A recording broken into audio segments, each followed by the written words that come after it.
दोस्तों, चाहे मर जाना, लेकिन 8 मार्च 2024 दिन शुक्रवार के दिन महाशिवरात्रि के विशेष अवसर पर यह 10 महापाप गलती से भी मत करना। इस दिन अंधा व्यक्ति भी महाशिवरात्रि पर यह पाप कभी नहीं करता।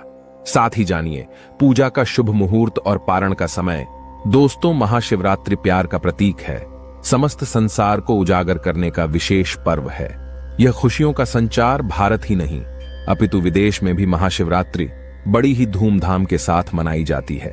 महाशिवरात्रि गंगा जल की हर एक बूंद से भी ज्यादा पवित्र मानी गई है, शुभकारी मंगलकारी मानी गई है। दोस्तों, माता पार्वती ने पति के रूप में महादेव शिव को पाने के लिए घोर तपस्या की थी और उसी तपस्या का फल है महाशिवरात्रि। कालों के भी काल महाकाल का आशीर्वाद पाने के लिए कमेंट में लिखें जय हो गौरी शंकर की, जय हो देवों के देव महादेव को एक लाइक जरूर करें। दोस्तों, महाशिवरात्रि पर एक ऐसा उपाय आपको करना है जिससे बिन पूजा पाठ के ही सारा फल मिल जाता है, जिसको करने के बाद बिना धूप दीप जलाए, अगरबत्ती जलाए फूल अर्पित करें। मात्र यह एक उपाय कर लेना, भगवान शिव दौड़े चले आएंगे, कंगाल भी हो जाएंगे, धनी किस्मत पर लग जाएंगे। 4 चांद दिन दुगनी रात चौगुनी होगी। तरक्की आगे आपकी मर्जी। वीडियो को लाइक जरूर करें। दोस्तों, भगवान भोलेनाथ को समर्पित इस पर्व का शिव भक्त पूरे साल इंतजार करते हैं और भांग के रस में शिव के विवाह में लीन हो जाते हैं। नृत्य आदि करते हैं, जागरण आदि करते हैं, भंडारा करते हैं, क्योंकि ये महाव्रत विवाह में आने वाली सभी प्रकार की बाधाओं को दूर करता है, सभी की मनोकामनाओं को पूर्ण करता है। शिवरात्रि की रात है और सभी साधकों के लिए अद्भुत रात है, जगाने की रात है। कुछ लोग पूरी रात जागकर शिव पार्वती की पूजा करते हैं। दोस्तों, और आज रात जगने का साइंटिफिक कारण भी है। जो योगी है वो इस रात को ऊर्जा का प्रवाह ऊपर की ओर होता है। इक्विनॉक्स यानी इस समय ग्रह का जो सेंट्रल फ्यूगल फोर्स होता है एक खास तरीके से काम करता है और ये बल ऊपर की ओर गति करता है। इसलिए यौगिक परंपरा में ये नियम है कि इस रात में कोई भी लेटेगा नहीं। आपकी रीढ़ की हड्डी बिल्कुल सीधी होनी चाहिए दोस्तों, ताकि आपकी ऊर्जा जो है इस प्राकृतिक चढ़ाव का पूरा लाभ ले सके और ऊर्जा ऊपर की ओर जा सके। इसलिए इस रात जागरण करना है, सभी को जागरण करना है। और महाशिवरात्रि मनाने के पीछे कारण भी है। इस दिन क्षीण होता है चंद्रमा, तो इसके माध्यम से पृथ्वी पर अलौकिक लयात्मक शक्तियां आती हैं जो जीवनी शक्ति में वृद्धि करती हैं। यद्यपि चतुर्दशी का चंद्रमा क्षीण रहता है, लेकिन शिव स्वरूप महामृत्युंजय दिव्य पुंज महाकालासुरी शक्तियां का इस रात्रि में नाश करते हैं।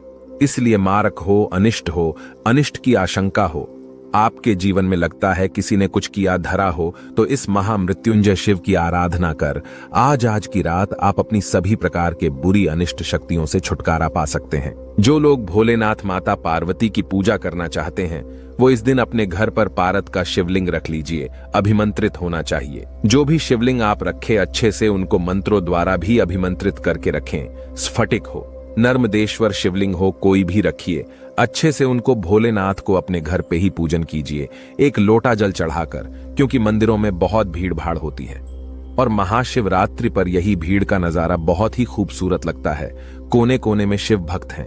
अगर नहीं पॉसिबल होता है, ठीक से जल नहीं चढ़ा पाए, तो घर में ही शांति से आप पूजन करें। गन्ने का रस हुआ, पंचामृत हुआ, इससे आप इस दिन भोलेनाथ का अभिषेक कीजिए। दूध, दही, घी, शहद, शक्कर, पंचामृत बनाकर के अभिषेक कीजिए।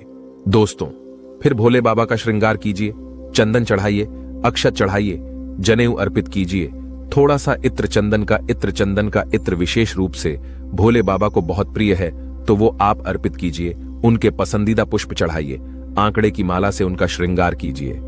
कनेर के सफेद पुष्प चढ़ाइए। प्रजापति के पुष्पे कनेर हुए, कमल हुए, गुलाब हुए, बेल हुए, ये फूल उनको बहुत प्रिय हैं। ये अर्पित करें और 5 बिलपत्र अवश्य चढ़ाएं। अगर आपको बिलपत्र नहीं मिलते हैं या कटे फटे मिलते हैं जैसे तैसे, तो एक चांदी का बिलपत्र रख लीजिए। उस दिन उसी को 108 बेलपत्र, ध्यान रखें, चांदी का बिलपत्र आपका अभिमंत्रित होगा तो वो 108 बिलपत्र अर्पित करने का फल आपको प्राप्त कराता है। 1.25 लाख बिलपत्र से आप भोले बाबा का जैसे अभिषेक करते हैं उतने ही मंत्रों से उसका अभिषेक उनको अर्पित करने से उसका फल प्राप्त हो जाता है। और अभिमंत्रित बेलपत्र आप इस दिन चाहें तो, या जो आपके पास बेलपत्र है उसी पर आप श्री श्री लिख करके या ओम नमः शिवाय या राम राम लिख करके अर्पित कीजिए। चिकना भाग जो होता है उस पर लिखिए और ये डायरेक्ट शिवलिंग पर अर्पित हो। इस प्रकार से आपको बिलपत्र चढ़ाने चाहिए। कटे फटे बिलपत्र ना हो। इस बात का ध्यान रखें, जो व्यक्ति अधूरी चीज भगवान को अर्पित करता है तो उसे भी कटे फटे पत्तों की तरह ही कटा फटा फल ही प्राप्त होता है।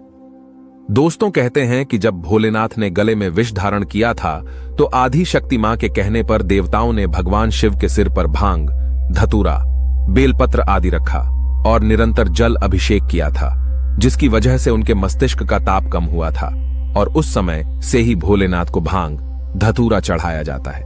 और यह बात शिव भक्तों में बहुत कम लोगों को ही पता है कि इसी कारण शिवलिंग पर भांग, धतूरा चढ़ाया जाता है। दोस्तों, अगर आपके घर में शिवलिंग है तो आज के दिन आप चाहे तो शिव जी का त्रिशूल हुआ, डमरू हुआ, ये भी आप उनको अर्पित कर सकते हैं। शिव जी के डमरू की डम डम की ध्वनि मंगल गुरु से संबंधित होती है। चंद्रमा उनके मस्तक पर विराजमान होकर अपनी कांति से अनंत आकाश में जटाधारी महामृत्युंजय को प्रसन्न करता है और बुध आदि ग्रह इसमें संभाव से सहायक होते हैं। तो ये आज के दिन डमरू अर्पित करे, भोले बाबा को डमरू धारण भी कर सकते हैं। अभिमंत्रित करके आप अपने शरीर पर छोटा सा चांदी का डमरू धारण करें। नासा में एक महिला वैज्ञानिक है जिनका नाम सेलिना है। उनके गले में भगवान शिव का डमरू है। वह मानती हैं पूरा ब्रह्मांड ही शिव है, इसीलिए आप भी अपने गले में छोटा सा डमरू अवश्य धारण करें। जब अंग्रेज लोग, विदेशी लोग डमरू धारण कर सकते हैं, शिव का नाम ले सकते हैं, तो आप तो सच्चे सनातनी हैं। आपको गर्व होना चाहिए। आपके ऊपर भगवान शिव का आशीर्वाद है।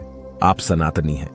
लोग आपके धर्म को जान रहे हैं और आपके रोंगटे खड़े होना चाहिए कि भगवान शिव ही एक ऐसे सच्चे और साक्षात प्रमाण देते हैं कि मैं ही विज्ञान हूं, मैं ही प्रकृति, मुझ में समस्त संसार, देख रेत के कण से लेकर जगत संसार तक आसमान का हर किनारा मुझ में ही समाहित है। दोस्तों, इसीलिए डमरू अवश्य धारण करें, त्रिशूल अवश्य धारण करें, लेकिन वह अभिमंत्रित होना चाहिए। सभी पुरुष इसको हाथ में कड़े की भांति धारण कर सकते हैं। ये अपने आप में चमत्कारी होता है। और भोले बाबा तो वो है जिनके सिर पे तो कांवड़िए भी श्रावण मास में मटके फोड़ देते हैं। वो बेचारे फिर भी फल देते हैं। लेकिन भोलेनाथ जितना जल्दी प्रसन्न होते हैं उतना जल्दी क्रोध में भी आ जाते हैं। कुछ खास चीजें होती हैं जो उनको बिल्कुल पसंद नहीं आती हैं। आज हम बात करेंगे उन चीजों की जहां एक और भांग, धतूरा उनको बहुत प्रिय है, पुष्प उनको बहुत प्रिय है, जल का अभिषेक करना उनको बहुत प्रिय है, पंचामृत गन्ने का रस, इससे आप अभिषेक कीजिए, उनको बहुत प्रिय है, इत्र के जल से अभिषेक कीजिए। दोस्तों, लेकिन वही गन्ने का रस अगर बासी हो तो भूल से भी कुछ लोगों को मैंने देखा है रात में या पहले दिन ही फ्रिज में लाकर रख देते हैं गन्ने का रस और अगले दिन सुबह सुबह उससे भोले बाबा का अभिषेक करते हैं। ऐसी गलती ना करें, नहीं मिलता है तो आप सिर्फ जल से अभिषेक कीजिए। जल में थोड़ा सा इत्र डाल करके अभिषेक कीजिए। ऐसा करके आप अपने आप को ज्यादा ज्ञानी साबित ना करें। कुछ लोग पैकेट लेके जाते हैं या प्लास्टिक की बोतलों में दूध लेके जाते हैं, उससे अभिषेक करते हैं। ऐसा ना करें। स्टील का लोटा ले लीजिए, चांदी का लोटा ले लीजिए। जो आपकी ये स्टील की कटोरी है उसे ले लीजिएगी, गिलास ले लीजिए, उसमें दूध रख करके गौ माता का दूध हो वो आप अभिषेक कीजिए। जो पैकेट वाले बासी दूध होते उससे आपको भोले बाबा का अभिषेक नहीं करना चाहिए।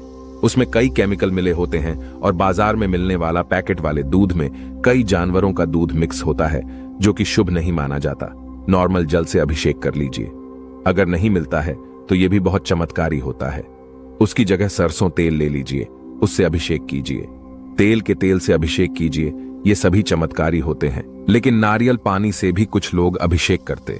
कई पंडितों को मैंने देखा है नारियल पानी से अभिषेक कराते हैं। नहीं कीजिए, क्योंकि नारियल को श्री का प्रतीक माना, यानी लक्ष्मी का प्रतीक माना गया और उनको विष्णु भगवान की पत्नी का स्वरूप माना गया है। इसलिए उनको आपको शिव जी पर अर्पित नहीं करना चाहिए। वर्जित होता है। कुछ लोग शंख से भी अभिषेक करते हैं, प्रेम वश करते हैं, क्योंकि विष्णु भगवान को हमेशा हम लोग बताते रहते हैं कि दक्षिणावर्ती शंख से अभिषेक कीजिए। दक्षिणावर्ती शंख, अब उनके घर पे दक्षिणावर्ती शंख होता है तो बड़े प्रेमवश जाके भोले बाबा का भी उससे अभिषेक कर डालते हैं। दोस्तों, ऐसा नहीं कीजिए। शिव जी की पूजा में शंख का उपयोग वर्जित है, क्योंकि भगवान शिव ने शंखचूर नामक राक्षस का वध किया था और उसका जो शरीर जब भस्म हो गया था उसी शरीर के भस्म से शंख की उत्पत्ति हुई थी। इसलिए शंख को असुर का प्रतीक माना जाता है। विष्णु भगवान का भगत था और इसलिए भोलेनाथ की पूजा में शंख का उपयोग निषेध बताया गया है। दोस्तों, कोई भी स्त्रियोचित वस्तु आपको नहीं चढ़ानी है। जैसे हल्दी, अब वैसे देखिए तो हर मांगलिक कार्य में, धार्मिक कार्य में हल्दी चढ़ाई ही जाती है। लेकिन भोलेनाथ की पूजा में हल्दी नहीं चढ़ाना है आपको, क्योंकि शिवलिंग को पुरुषत्व का प्रतीक मानते हैं। ऐसे ही सिंदूर भी वर्जित है। सुहागने अपने पति की लंबी आयु के लिए सिंदूर भरती है, कुमकुम लगाती है, लेकिन आप माता पार्वती का नाम लेकर अर्पित कीजिए, पार्वती मां को अर्पित कीजिए। लेकिन भोलेनाथ बैरागी हैं, उनको ये चीजें आपको नहीं अर्पित करनी चाहिए। उसकी जगह आप उनको भस्म चढ़ाइए, उससे भोले बाबा प्रसन्न होते हैं। दोस्तों, अब आपको चढ़ाना भी है तो कहां चढ़ाएंगे? आप बोलेंगे कई जगह मैंने देखा है, चढ़ते हुए तो कहां चढ़ाते हैं, जलाधारी पर चढ़ाते हैं, जो शिवलिंग के देखिए 2 भाग होते हैं। एक भाग जो लिंग होता है वो शिव जी का प्रतीक होता है। दोस्तों, दूसरा भाग जलाधारी, जहां से जल का निकास होता है, उसे माता पार्वती का प्रतीक माना गया है। तो आप जलाधारी पर आप सिंदूर हुआ, हल्दी हुआ, यह चीजें आप वहां अर्पित कर सकते, लेकिन जो शिवलिंग है उस पर आपको अर्पित नहीं करना चाहिए। इसी प्रकार पुष्पों के शौकीन हैं, बोले बाबा को जीतने पुष्प चढ़ाइए, श्रृंगार कीजिए, बड़े प्रसन्न होते हैं। लेकिन एक पुष्प है जो उनकी पूजा में निषेध है। सभी लोग जानते हैं केतकी का फूल, बहुत खूबसूरत कथा भी आई है कई बार की, जब ब्रह्मा विष्णु भगवान में विवाद छिड़ गया था। ब्रह्मा जी सृष्टि के रचयिताओं ने कारण अपने आप को श्रेष्ठ बताने लगे, और इसी तरह से विष्णु भगवान पूरी सृष्टि के पालनकर्ता के रूप में खुद को श्रेष्ठ बता रहे थे। दोनों के बीच में जबरदस्त विवाद हो गया। दोस्तों, तब बीच में एक विशाल लिंग प्रकट हुआ। अब दोनों देवताओं में यह सहमति हुई, निश्चय किया गया कि इस लिंग के छोर का पहले जो पता चलाएगा वही सर्वश्रेष्ठ होगा। तब दोनों देवताओं ने शिवलिंग की विपरीत दिशा में शिवलिंग की छोर ढूंढने की कोशिश की। काफी समय हो गया, किसी को भी शिवलिंग का छोर नहीं मिला, तो विष्णु भगवान तो लौट गए, और उसके थोड़ी देर बाद ब्रह्मा जी भी आ गए। दोस्तों, अब ब्रह्मा जी ने लौटने के बाद विष्णु भगवान से कहा कि मैं तो शिवलिंग के छोर को ढूंढकर आया हूं, और उन्होंने केतकी के फूल को इस बात का साक्षी बताया। लेकिन ब्रह्मा जी ने झूठ बोला था। अब ब्रह्मा जी जब असत्य बोल रहे थे तो शिव भगवान वहां प्रकट हुए, और ब्रह्मा जी का गुस्से में एक सिर काट दिया और केतकी के फूल को श्राप दिया। पूजा में केतकी के फूलों का इस्तेमाल नहीं होगा, और इसी श्राप की वजह से केतकी के फूलों को शिव जी की पूजा में निषेध बताया जाता है, तो उनको नहीं चढ़ाना है। दोस्तों, और दूसरी तरफ भी बहुत अत्यंत सुगंधित भी होता है। कहते हैं कि मोह माया की ओर ध्यान आकर्षित करता है, तो भोलेनाथ तो इन चीजों से दूर रहते हैं, अतः इनको आपको नहीं चढ़ाना चाहिए। दोस्तों, तुलसी पत्र भी नहीं चढ़ाया जाता है। अब इसके पीछे भी बहुत सारी कथाएं आती हैं। हर चीज के पीछे जालंधर राक्षस की कथा है। जालंधर नाम का असुर भगवान के हाथों से मारा गया था, और जालंधर को एक वरदान था कि उसकी पत्नी की पवित्रता की वजह से कोई उसको पराजित नहीं कर सकता। लेकिन जालंधर को मारने के लिए भगवान विष्णु और शिवजी ने योजना बनाई, और असुर जालंधर की पत्नी वृंदा का भगवान विष्णु ने पतिव्रत धर्म तोड़ दिया।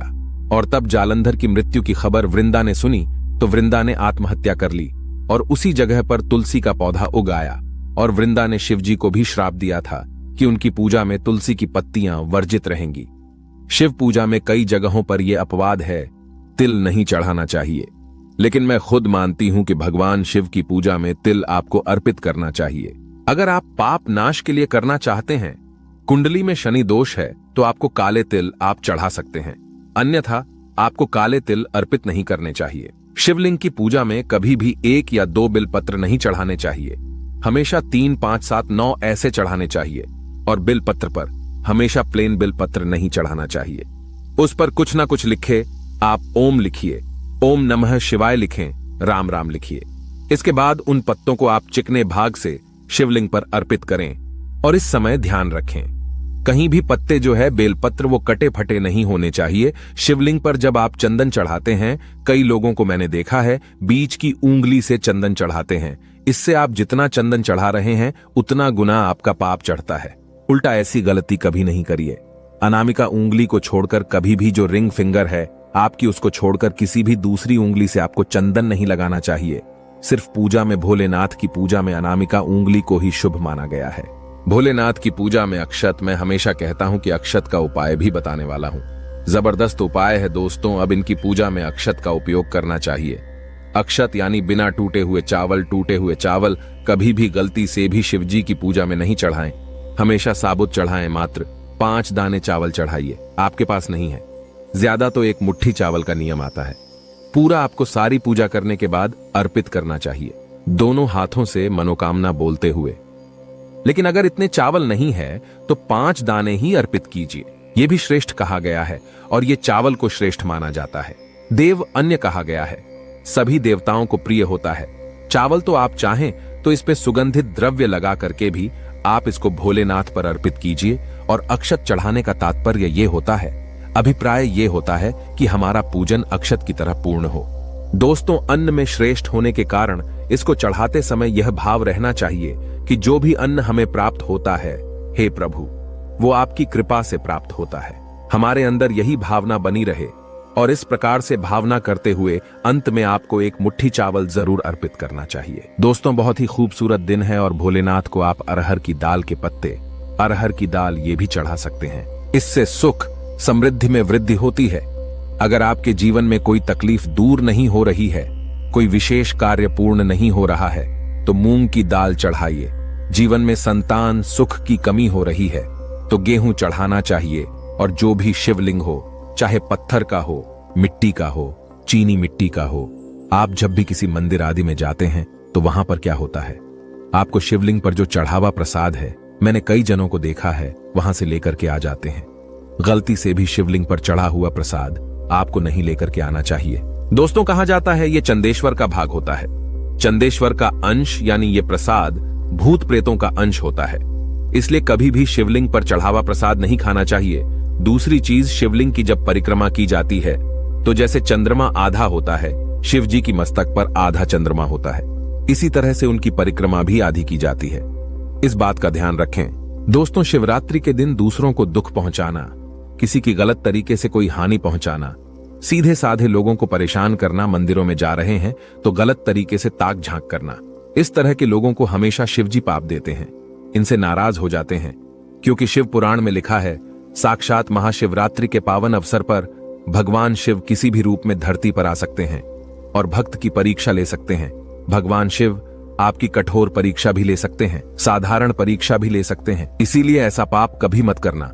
हर मनुष्य में जिसे शिव ही शिव दिखते हैं, उसे नारायण का आशीर्वाद मिलता है, देवियों का आशीर्वाद मिलता है। भगवान शिव साक्षात उसे शिवलोक में स्थान देते हैं। दोस्तों, हमें नहीं पता किस रूप में नारायण मिल जाए, भगवान शिव मिल जाएं, किस रूप में, जानवर आदि के रूप में, प्राणी के रूप में, पशु पक्षी के रूप में भगवान शिव हमें दर्शन दे जाएं, हमें पता नहीं चलता।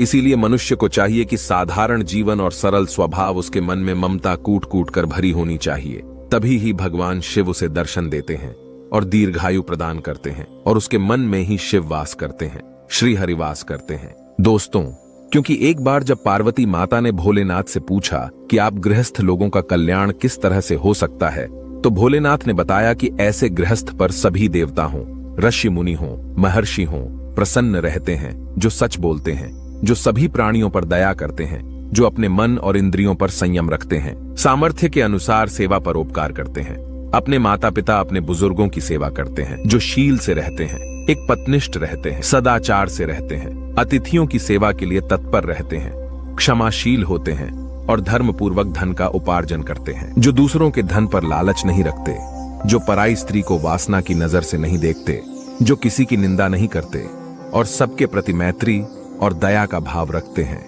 जो सबसे प्यार से बोलते हैं। दोस्तों, तो इस बार सच्चे दिल से शिवरात्रि मनानी है। मनुष्य को ऐसे भी अपने जीवन में शुभ कर्म करते रहना चाहिए। जैसा कर्म करेंगे आज वैसा ही आपको प्रारब्ध मिलेगा, क्योंकि सबसे बलवान अत्यंत अंत में प्रारंभ ही होता है और उसी के अनुसार जीभ भोग करता है। दोस्तों, जागते रहें, जागने की रात है, महाशिवरात्रि की रात है और सिर्फ बाहर से नहीं जागना है, अंदर से भी अपने आप को जागरूक करना है, अपने अंदर की आत्मा को, सच्चाई को जगा कर रखना है, भोलेनाथ से कनेक्ट करना है और कुछ करे ना करे। ज्यादा से ज्यादा ओम नमः शिवाय, ओम नमः शिवाय, ओम नमः शिवाय, ओम नमः शिवाय इसका जप करते रहें।